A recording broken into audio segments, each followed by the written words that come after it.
ഇന്നത്തെ സ്പെഷ്യൽ പ്രോഗ്രാമിൽ നമ്മളോടൊപ്പമുള്ളത് നമുക്ക് ഏവർക്കും സുപരിചിതനായ സന്തോഷ് പണ്ഡിറ്റ് സാറാണ്. ആമുഖം ആവശ്യമില്ലാത്ത ബഹുമുഖ പ്രതിഭ എന്ന് വേണം നമുക്ക് അദ്ദേഹത്തെ വിശേഷിപ്പിക്കാൻ. നമസ്കാരം സാർ. നമസ്കാരം. ഒരു സിനിമ ഇറങ്ങുന്നതിന് മുമ്പ് സ്റ്റാറായ ഒരു ആൾ, അതാണ് സന്തോഷ് പണ്ഡിറ്റിന്റെ വിശേഷണം. എങ്ങനെയാണ് ഒരു സിനിമ ഇറങ്ങുന്നതിന് മുൻപ് തന്നെ താങ്കൾക്ക് ഇത്രയേറെ ജനപ്രീതി നേടാൻ സാധിച്ചത്?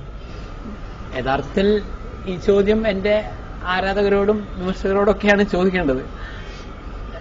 ഞാൻ മനസ്സിലാക്കുന്നത് ജനങ്ങൾ ഒരു വെറൈറ്റി ആഗ്രഹിക്കുന്നു. ഞാൻ മനസ്സിലാക്കിയ ഒരു കാര്യമാണ്.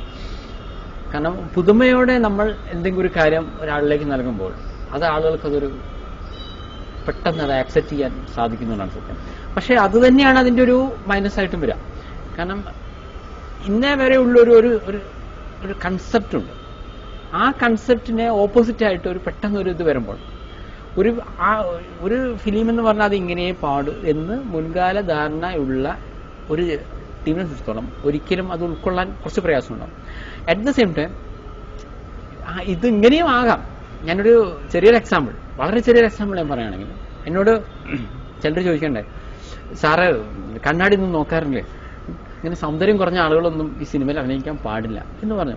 അപ്പൊ ഞാൻ അയാളോട് ചോദിച്ചു, നമ്മുടെ നാട്ടില് അങ്ങനെ ഈ സൗന്ദര്യമുള്ളവനെ അഭിനയിക്കാവുന്നുണ്ടെങ്കിൽ നമ്മുടെ നാട്ടിലിപ്പോ ഒരു 100-ൽ 10 ആളുണ്ടാവും നല്ല സൗന്ദര്യമുള്ള ആളുകൾ. ഓക്കെ, അപ്പൊ ഈ നമ്മളുടെ എല്ലാ നടന്മാരും നടിമാരും ഒക്കെ വളരെ സുന്ദരന്മാരും സുന്ദര കുട്ടപ്പന്മാരും കുട്ടപ്പികളുമാണ്. ഓക്കെ, അപ്പൊ അവരുടെ സിനിമ എന്ന് പറയുമ്പോൾ അവർ റെപ്രസെന്റ് ചെയ്യുന്നത് ഈ 10% ആളുകളാണ്. നമ്മൾ കാണുന്ന സിനിമ മുഴുവൻ വളരെ അപൂർവം ചില സിനിമ ഒഴിച്ചാലുള്ളൂ. അപ്പൊ ഈ 90% ദാറ്റ് ഈ സൗന്ദര്യം കുറഞ്ഞ ആളുകൾക്ക് റെപ്രസെന്റ് ചെയ്യാൻ ആരുമില്ല. ഇവരെ വീട്ടിലൊന്നും ഒരു കുടുംബകഥ നടക്കുന്നില്ലേ? സൗന്ദര്യമുള്ളവന്റെ പ്രശ്നങ്ങളാണല്ലോ. അപ്പൊ സൗന്ദര്യം ഇല്ലാത്തവന്റെ വീട്ടിലും എന്തെങ്കിലുമൊക്കെ പ്രശ്നമുണ്ടല്ലോ. അപ്പൊ അതാണ് ഞാൻ അവതരിപ്പിക്കുന്നതെന്ന് പറയണ്ടേ. ഒരു പുതിയ സംരംഭം, അതായത് ഒരു സംവിധായകൻ ആദ്യമായി ഒരു സിനിമ ചെയ്യുന്നു, അല്ലെങ്കിൽ ഒരു നായകൻ ആദ്യമായിട്ട് അഭിനയിക്കുന്നു. അപ്പോൾ ഒരുപാട് വെല്ലുവിളികളുണ്ട്. പോസിറ്റീവായിട്ടുള്ള ഘടകങ്ങളെക്കാൾ നെഗറ്റീവായിട്ടുള്ള ഘടകങ്ങളായിരിക്കും കൂടുതൽ വരുന്നത്. അപ്പൊ ഇതിനൊക്കെ നേരിടാനുള്ളൊരു എക്സ്പീരിയൻസ് അത് താങ്കൾക്ക് എവിടെ നിന്നാണ് കിട്ടിയിട്ടുള്ളത്? എക്സ്പീരിയൻസ് എന്നോ തൊലിക്കട്ടിന്നോ ആണ് നിങ്ങൾ ഉദ്ദേശിച്ചത് അല്ലേ? ഒരു എക്സ്പീരിയൻസിൽ നിന്നാണ് നമുക്ക് തൊലിക്കട്ടി വരുന്നത് നമുക്ക് പറയാം. തീർച്ചയായിട്ടും. കാരണം ഞാൻ എന്റെ വിമർശകരുടെ ഭാഷ കടമെടുത്തതാണ്. അവരാണ് പറഞ്ഞത് ഇയാൾക്ക് ഭയങ്കര തൊലിക്കട്ടിയാണെന്ന്. പക്ഷെ ഞാൻ പറയട്ടെ, യഥാർത്ഥത്തിൽ ഇതിലെ കാര്യം കോൺഫിഡൻസ് ആണ് ഇതിലെ പ്രധാന കാര്യം. എനിക്ക് അതായത് എങ്ങനെ കോൺഫിഡൻസ് വന്നു വെച്ച് കഴിഞ്ഞാൽ, ചെറുപ്പത്തിൽ ഞാൻ ഒരു 2ാം ക്ലാസ്സിൽ പഠിക്കുന്ന കാലത്ത് ഞാൻ സ്റ്റേജിൽ പെർഫോം ചെയ്തിട്ടുണ്ട്. ദാറ്റ് ഡ്രാമയിൽ ഞാൻ അഭിനയിച്ചിട്ടുണ്ട്. ഒരുവിധം സ്കൂൾ കാലഘട്ടത്തിലൊക്കെ പരമാവധി കലാപരമായിട്ടുള്ള കാര്യങ്ങളിൽ ഞാൻ പങ്കെടുക്കുമായിരുന്നു. അത് ഒരു ധൈര്യം, ഒരു വശം. പിന്നെ ചെറുപ്പത്തിൽ എനിക്ക് സ്കോളർഷിപ്പോട് കൂടിയായിരുന്നു ഞാൻ പഠിച്ചിരുന്നത്. ജാതകത്തിൽ ലക്ഷ്മി സരസ്വതി രാജകൊണ്ടെന്നൊക്കെയാണ് പറയുന്നത്. എനിവേ, അപ്പോൾ ലക്ഷ്മി സരസ്വതിയുമായി ബന്ധപ്പെട്ട് ദാറ്റ് ഈസ് വിദ്യാഭ്യാസ സംബന്ധമായിട്ടോ കലാപരമായിട്ടോ ഞാൻ ചെയ്ത ഒരു കാര്യം ഇന്നേ വരെ പരാജയപ്പെട്ടിട്ടില്ല എന്നുള്ളതാണ് സത്യം. ഒരു വേള കൃഷ്ണന്റെ ആദ്യം പരാജയപ്പെടുകയാണെങ്കിൽ എന്റെ ജീവിതത്തിലെ ആദ്യത്തെ പരാജയം. കാരണം ഒരു പരാജയം എന്താണെന്ന് ഞാൻ ഇതുവരെ അറിയാത്തൊരു വിദ്യാർത്ഥി.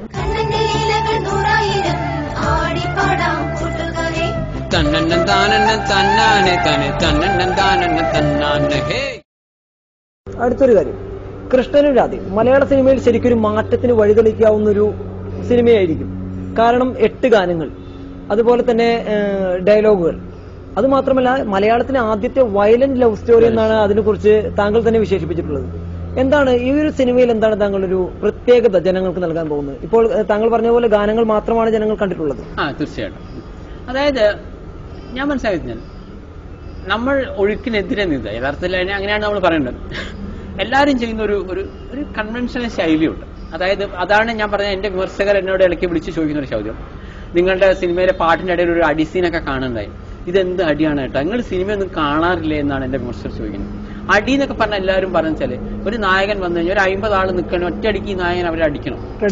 അതാണ് ട്രഡീഷണൽ സ്റ്റൈൽ. അപ്പോഴാണ് ഞങ്ങൾ കൈയടിക്കാൻ പറ്റും. ഇത് നിങ്ങളൊരു നായകൻ എന്ന് പറഞ്ഞു കഴിഞ്ഞാൽ ഭാര്യ മരിച്ചു കിടക്കുന്നത്, അപ്പൊ ഭാര്യയുടെ ഫോട്ടോ എടുക്കാൻ ഒരു ടീം വരുന്നു, നിങ്ങൾ അവനെ മട്ടലും തല്ലൊക്കെ എടുത്ത് തല്ലുന്നു, അവൻ കുറെ ഇങ്ങളെയും തല്ലുന്നു, കുറെ നിങ്ങൾ അങ്ങോട്ടും തല്ലുന്നു, ഇതെന്ത് തല്ലുന്നു.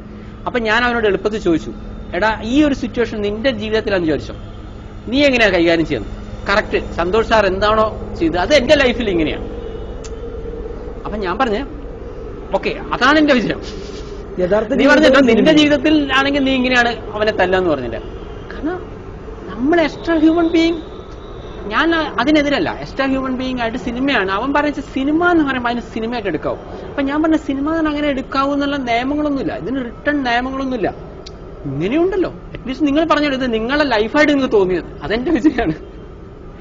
അതേപോലെ അപ്പൊ ഞാൻ പറഞ്ഞ പോയിന്റ് ഇതാണ്, നിങ്ങളെ മലയാള സിനിമയിലെ ആദ്യത്തെ സിനിമ തൊട്ട് ഇന്നലെ ഇറങ്ങിയ ഒരു സിനിമ വരെ മുഴുവൻ നിങ്ങൾ കണ്ടിട്ട് നിങ്ങൾ എന്റെ കൃഷ്ണൻ രാധയും കാണുകയാണെങ്കിൽ പോലും ഞാൻ പറയുന്നു, ഇതിൽ ഒരു ഡയലോഗ് നിങ്ങൾ ഇന്നേ വരെ ചരിത്രത്തിൽ ഒരു പ്രാവശ്യം കേട്ടിട്ട് പോലും ഉണ്ടാവില്ല.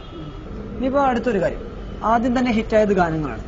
ഗാനങ്ങൾ വരുമ്പോൾ ഇന്റർനെറ്റ് സർവേകൾ അനുസരിച്ച് ഏതാണ്ട് 25 ലക്ഷത്തിലധികം ഇന്റർനെറ്റ് സ്റ്റാറ്റിസ്റ്റിക്സ് സർവേ ന്യൂയോർക്കിന്റെ 25 ലക്ഷം. എന്നാൽ ഈ ഗാനങ്ങളെ കുറിച്ച് നോക്കുകയാണെങ്കിൽ മലയാള സിനിമയിലില്ല, ഒരുപക്ഷെ ഇന്ത്യൻ സിനിമയിൽ പോലും ഇതുവരെ കാണാത്തൊരു രീതി അല്ലെങ്കിൽ ശൈലിയാണ് അതിൽ ഫോളോ ചെയ്യുന്നത്. കാരണം ചെറിയ കുട്ടികൾക്ക് വേണ്ടിയുള്ള ഗാനങ്ങൾ, അതുപോലെ തന്നെ രാത്രി ശുഭരാത്രി എന്നീ ഗാനങ്ങൾ. അപ്പൊ ഇത്തരം ഒരു ഗാനങ്ങൾ ഒരുക്കാൻ താങ്കളെ പ്രേരിപ്പിച്ച എന്താണ്? അതിന്റെ ഒരു സെറ്റ് പറയുകയാണെങ്കിൽ, ഞാൻ ഈ ഫിലിം നിർമ്മിച്ച ഞാൻ തന്നെയായിരുന്നു. അപ്പോൾ കടുത്ത സാമ്പത്തിക ടൈറ്റ് ഉണ്ടായിരുന്നു. അപ്പൊ ഞാൻ ഫസ്റ്റ് വിചാരിച്ചാൽ പാട്ടൊന്നും വേണ്ട, ശരിക്കും അത് കേൾക്കുന്നവർക്ക് ഭയങ്കര അത്ഭുതമുണ്ടോ, ഈ 8 പാട്ടും ഇല്ലാതെ ഞാനൊരു 1.5 മണിക്കൂർ ഫിലിം ആയിരുന്നു ഫസ്റ്റ് ഞാൻ വിചാരിച്ചിരുന്നത്. അങ്ങനെ എന്റെ കൂട്ടുകാരോട് ഞാൻ ഇതിന്റെ സ്റ്റോറി ഞാൻ പലരും ഡിസ്കസ് ചെയ്യും, കുറച്ചുകൂടെ ഭംഗിയാക്കാൻ പറ്റുന്ന എങ്ങനെയെന്ന് നോക്കും. അപ്പൊ അവരെന്നോട് പറഞ്ഞു, ഒരു സംഗീതജ്ഞന്റെ കഥ, പ്രേമം, വിരഹം, ഇതൊക്കെയാണ് സിനിമേന്റെ സ്റ്റോറി, നല്ല സ്റ്റോറി. എന്നിട്ട് ഇതിൽ എന്തുകൊണ്ടൊരു പാട്ടില്ല, അതെന്ത് പരിപാടിയാന്ന് വെച്ചാൽ അങ്ങനെയാണ് ഞാൻ പാട്ടിലേക്ക് കിടക്കുന്നത്. അതിന്റെ ഇതുമായി ബന്ധപ്പെട്ട് ഒരു ആളെടുത്ത് ചെന്നു. അയാളോട് എനിക്ക് ശരിക്കും അത്ര കോൺഫിഡൻസ് ഉണ്ടായിരുന്നില്ല. പക്ഷെ അദ്ദേഹം നിങ്ങളൊക്കെ ഒരു കുഞ്ഞു പടത്തിൽ ഇത്ര പാട്ടിന്റെ ഒന്നും ആവശ്യമില്ല എന്നൊക്കെ പറഞ്ഞ് നമ്മളെ വളരെ ഇതാക്കി. അപ്പൊ ഞാൻ മാനസികമായി തകർന്നു. പിന്നെ ഡീറ്റെയിൽസ് ഒന്നും അധികം പറയേണ്ട ആവശ്യമില്ല, ഞാനങ്ങ് എഴുതിക്കോളും എന്നൊക്കെ പറഞ്ഞു. അപ്പൊ ഞാൻ പറഞ്ഞു പൈല രാത്രി ശുഭരാത്രി. പൈല ഞാൻ പറഞ്ഞു സാർ പ്രിയേ ഓ പ്രിയേ ഓ പ്രിയ എന്നാണ് അതിന്റെ തുടക്കം. അപ്പൊ ഞാൻ പറഞ്ഞു സാർ എനിക്ക് ആ ലൈനൊന്നും ഞാൻ പറഞ്ഞു, സാർ പ്രിയ എന്നുള്ള വാക്ക് വേണം. കാരണം വെച്ചാൽ അതിന്റെ അടുത്ത സീനിൽ ഈ പെൺകുട്ടി പറയാം, നിങ്ങൾ എന്റെ പേര് പറഞ്ഞ് എന്റെ പുറകെ നടന്ന ആള് അവസാനം നിങ്ങൾ എന്നെ പറ്റിച്ചു എന്നൊരു വീട് അവർ വരാണ്ട്, നിങ്ങളുടെ പേര് പറഞ്ഞ് നടന്നിട്ട് ആ പാട്ടിൽ പ്രിയ എന്നുള്ള വാക്കില്ലെങ്കിൽ ആ പറയുന്നത് തമ്മിൽ ബന്ധമില്ല എന്നൊക്കെ പറഞ്ഞു. അപ്പൊ അതൊക്കെ അദ്ദേഹത്തിന്റെ വ്യക്തി സ്വാതന്ത്ര്യത്തിൽ കൈയെടുത്തായിട്ട് അദ്ദേഹം തെറ്റിദ്ധരിക്കുകയും ഞങ്ങൾ തമ്മിൽ അടിച്ചു പിരിയുകയാണ് ഉണ്ടായത്. പക്ഷേ പിന്മാറാൻ തയ്യാറായില്ല. അല്ല, അപ്പൊ അവിടുന്ന് അപ്പൊ എന്റെ കൂട്ടുകാരനാണ് പറയുന്നത്, നീ അയാൾക്ക് പറഞ്ഞു കൊടുക്കുമ്പോൾ ഞാൻ ആലോചിക്കുമായിരുന്നു, ഇത്രയൊക്കെ സിറ്റുവേഷൻ അറിയാം, ഇതെല്ലാം അറിയെങ്കിൽ പിന്നെ നിനക്ക് അങ്ങ് എഴുതിക്കൂടെ. അങ്ങനെ ഞാൻ എഴുതിയ സോങ്സ് ആണിത്, മനസ്സിലല്ലേ. പിന്നെ കുട്ടികളുടെ സോങ്, എന്റെ പെങ്ങളുടെ ഒരു മോളുണ്ട്, ഒരു വർഷ. അപ്പൊ ആ കുട്ടി എന്നോട് പറഞ്ഞു, മാമനെ കുട്ടികളൊക്കെ ഇത്രയ്ക്ക് ഇഷ്ടമായിട്ട് എന്തുകൊണ്ടാണ് കുട്ടികളുടെ പാട്ടില്ലായിരുന്നത്. അങ്ങനെയാണ് ഈ അംഗനവാടിയിലെ ടീച്ചറെ നിർന്നത്. അപ്പൊ പിന്നെ ഗോകുലനാഥനൊക്കെ ഉള്ളക്കാണ്. എനിക്ക് സത്യം പറഞ്ഞ ആ പാട്ട് അത്ര ഇഷ്ടമായിരുന്നില്ല. അപ്പൊ അത് കട്ട് ചെയ്യണമെന്ന് ആലോചിച്ചു.